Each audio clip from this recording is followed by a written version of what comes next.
What's up, Columbus? This is Dre sitting here with Ray and James from Downset. They're going to be playing here tonight with Relative Ash and also Factory 81. How you guys doing? We're cool. We just came back from Cleveland. We had a great show. It was I was kind of surprised at the turnout on Monday night. Yeah. It was really great. Yeah, things are going great. We're on our headlining tour here on Do We Speak a Dead Language, and we're just making it work, keeping on the road and staying busy. All right, guys. It's been about 4 years since your last CD. Mind if I ask what Downset's been doing since then? Downset's been recording. We've been recording. We've right when we got off that last tour from the Do We Speak a Dead Language record, I think a lot of people's lives started to change. People started, just going in different directions. But I think the one thing that kept us together was, the passion and the drive to write songs, to write music, and which led up to the Check Your People record. And we're just carrying out our personal affairs, and we're living our lives just like anybody else, and recording. We did a little tour, and we popped in and out of here, not here where we're at today, but we kind of toured here and there, tried to hit little dates here and there during the cracks and crevices of the recording period, and just try to stay as functional as we possibly could under the circumstances that were involved. We got caught up in a terrible corporate glitch. There was personal differences in the band. It's all the normal stuff that you probably would run into, except for that huge corporate glitch, and it takes years to do things, in the profession that we're in, but I have no regrets at all. Oh, I know. Your new album's awesome, man. I have to say, I love it. It's awesome. Can you tell our viewers what downset means? Okay, the word downset was made in late '90, and if you look under the dictionary, look under the word down means the farthest point to the bottom, and the word set means to put something, to set something in a certain position. And I grew up in a pretty rough neighborhood, and it was just a reflective title of my condition at that period of time in my life. And the people that I knew back then, like James and Chris and Roy and everybody else that I was playing with, they could relate to that, and we got together, and we were called Social Justice before that, but right when we made the transition from being an independent, because we released records by ourselves before, and then when we made the transition on to Polygram, to Mercury and Polygram, we felt like it was wrong to use the name Social Justice on a major label, just because we were really involved in the punk rock scene back then. So that's how it came to be. That's awesome. Now, out of all your albums, what is the song that you think releases all of your emotion from both you guys? Let's see. I'd have to say that I like the song "Touch" on Do We Speak a Dead Language. It's one of my favorites. That's a good one. I think I get different things from different songs. I don't really get there's not one particular song that has a certain quality that I'm just head over heels over. Every song has particular elements. It's got the aggressive, it's got the breakdowns, which is the rhythm. It's got a lot of melodies, especially on the last record we did, a lot of melodies in the guitar. Every song that we do and we perform has its own quality to offer. So it's not just one thing or one song that I admire. I think Touch is probably one of our more creative and innovative tracks when it comes to the guitar sound and the tone and stuff. It's really cool. Now, for those of us who don't speak Spanish, can you tell us about your two Spanish songs from your You Don't Speak a Dead Language and also the Check Your People album? Okay, I think in Europe, one of the things that really stunned me was that in Europe, kids speak like 5 different languages: French, German, Spanish. They just speak anytime. In American culture, you feel and you hear a different language, because America's absolutely, influenced by the British language, which is English. I think that people in the English-speaking world kind of are shunned by that. And it's not that they're racist, but they're used to speaking. You get the same thing in Japan. Somebody speaks something other than Japanese, it's like, it's almost a taboo.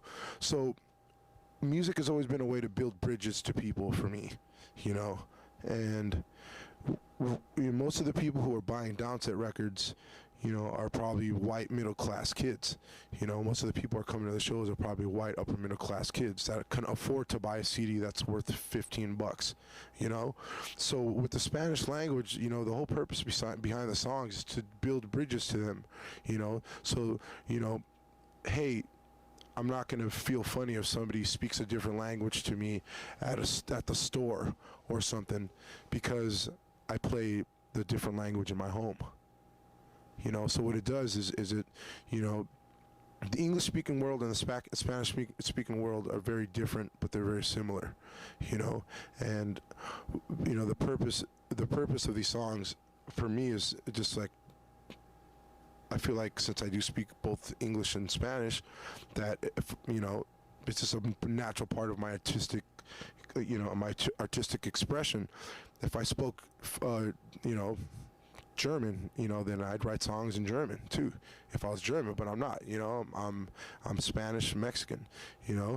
And Sangre de mis manos is it means the blood of my hands, which is a word that means it's kind of like a slang word for my hard work, and then Elaida means in the air. And I remember going to, like, right now in the Spanish-speaking world, there's a lot of like changes happening, because the Spanish-speaking world has a way of making things happen.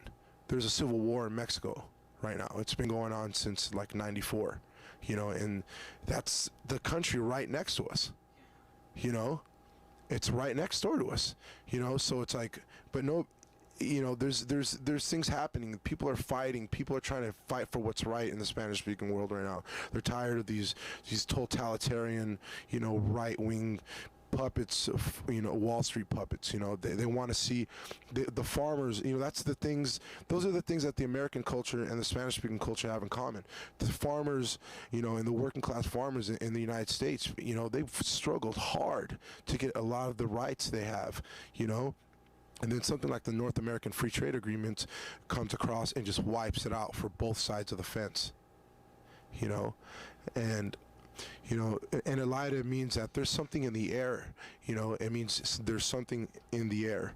And there's an energy and there's a spirit in the world right now, and I feel it everywhere I go. No matter where I go, people want to see things change for the right. And people do what they want and people do what they can. I'm in a band. I'm one man in a big world of a lot of different people with different opinions. I have mine, and so the Spanish-speaking songs are about building bridges to people and hopefully creating an environment of like toleration, to tolerate, tolerate your dreads, to tolerate my beard, to tolerate, another man's pairs of shoes or whatever, tolerate her blue purse, So it's just trying to like, build bridges to people. Sorry, I got carried away. Hey, no problem at all. Don't be sorry. That was awesome. No. It's exactly what I wanted you to do, Now, I noticed an addition of a new drummer, is Chris, right? And Rogelio, am I saying that right? Rogelio. And he's the guitarist from your self-titled album. Now, what brought about these changes, if you don't mind me asking? Well, actually, our drummer now is Sean. He was in a band called Good Riddance, and Dave is also in the band. Eris is not with us anymore. Dave Corsilli. So, and then Roy is from the first record. So there's been a bit of a few lineup changes. Just, I guess, internal problems, you know. Things happen, you know, in bands. And we have a real strong lineup now. We're real positive and real hopeful for it. Wait. I want to see it. Well, you will in a few hours. Yeah, dude. So everybody else, thanks to you guys last. Now, what would you say, like, the main message of downset would be? To rock. To rock. There's no main message, you know. There's not like one specific message. It's a lot of things, you know. Like if you look at the piece of art that's in the CD, the last one, the Check Your People record, there's so many. That's exactly what's going on with the music, and with the lyrics. You know, there's so many different things happening. You know, That's awesome. so it's a reflection of what goes on the record, and we try to convey it through the images, and that's how come the piece was picked. I just, you know, when I first opened that, I couldn't imagine, you know, you guys having something so cool like that in your CD. You know, it's such a surprise. As when I got it, I opened it up and it's all full in there, and I was just when I absorbed it all, you know, just looking at all of the different things that are going on, it's really a trip. You know what I mean? Absolutely. Yeah. All right. Do you guys have an opinion of our new president?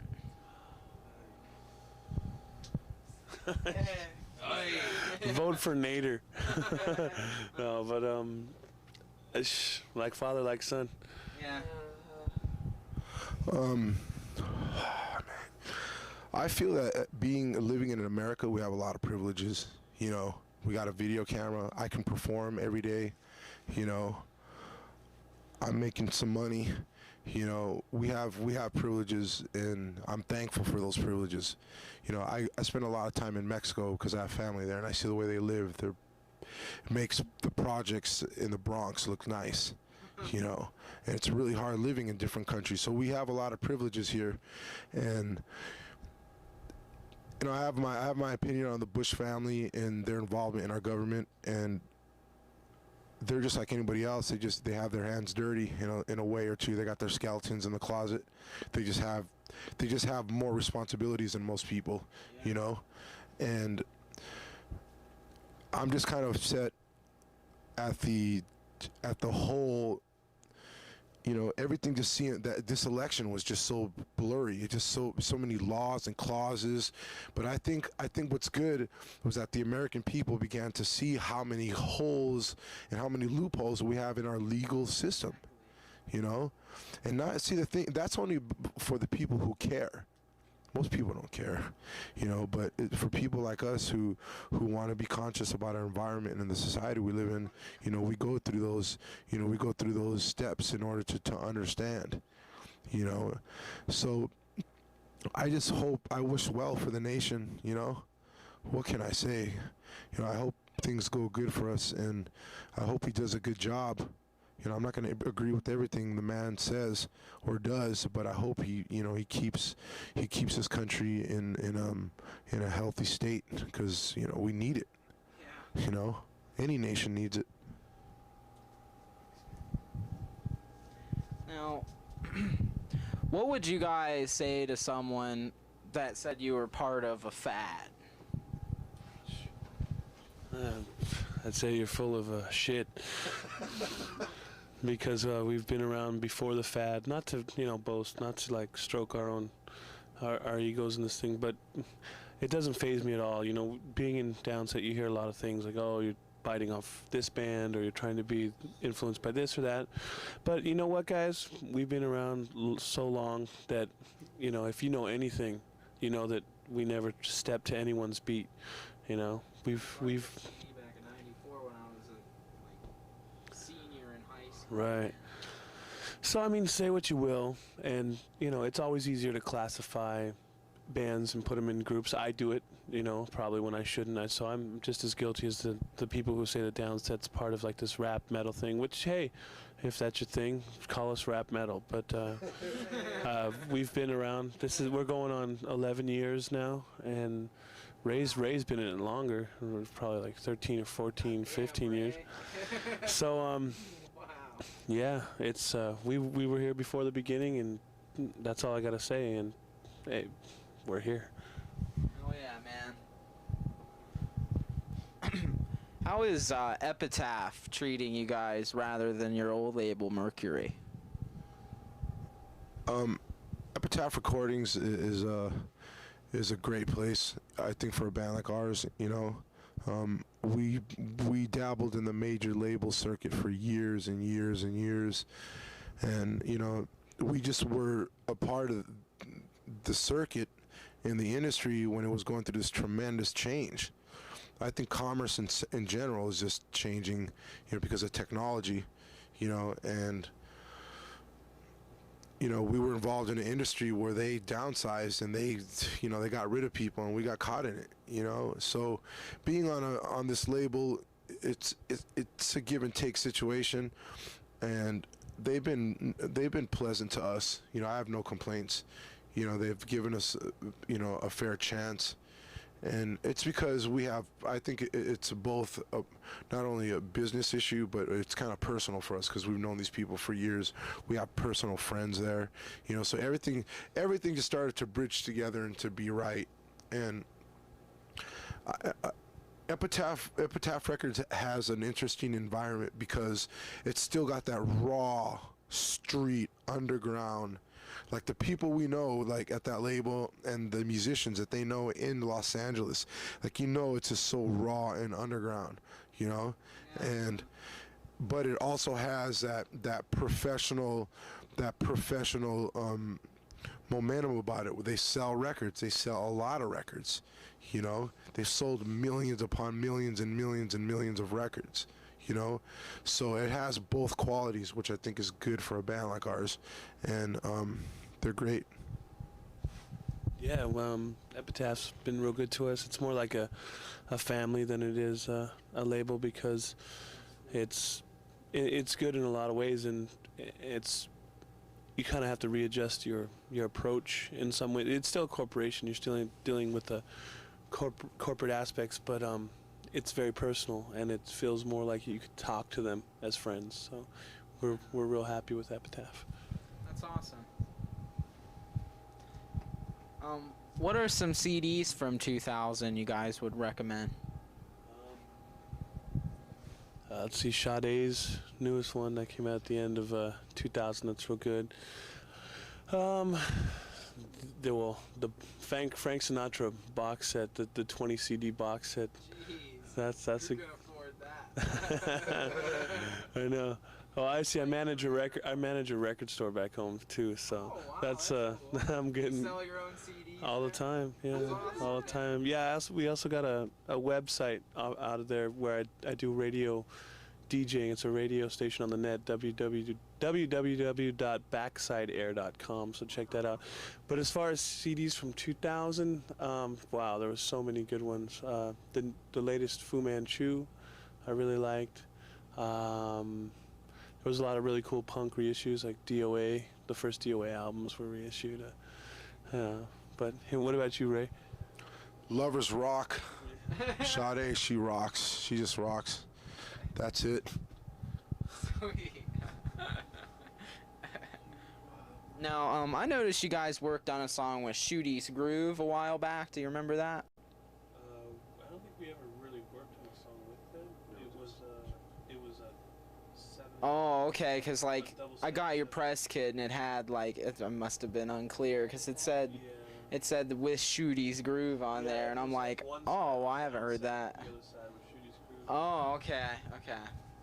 Well, that sucks. I do, man. Those guys are. Yeah, dude, those guys are sweet. Oh, yeah. Some New York shit. Those was flip. Yeah, definitely. We got to talk to those guys back too before. What do you guys think you'll be making a video for your new disc at all? When and if, you know, the demand is present, you know, we're trying. It's, you know, a big deal these days. The music is kind of a bigger scene now than it was when we were around before, and we have to make a video that's a proper representation of the song and the right kind of budget, the right kind of director, and you know, all the ducks lined up. I think it'll happen. Yeah. Well, you guys got anything else to say? Well, you can say personally Columbus and our show. Well, I'd like to thank all the support that we've gotten throughout the whole state of Ohio. I was really surprised to see certain things. I have a lot of friends in Cleveland. I'd like to thank them for coming out and hanging out. And hopefully, you know, here in Columbus today, things will go, you know, fair. It'll be cool, you know. Thanks, Buckeyes. Yeah, it's always been a good time in Columbus, and we're right on, and we're real stoked to be back. Thanks for the support, Ohio, and we'll keep coming back. Thank you very much, and thank you for the interview. Thanks, man.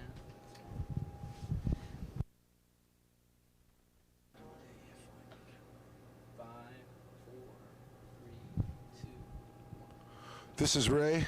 And I'm James, and we're from Downset, and you're watching Let the Revolution Begin.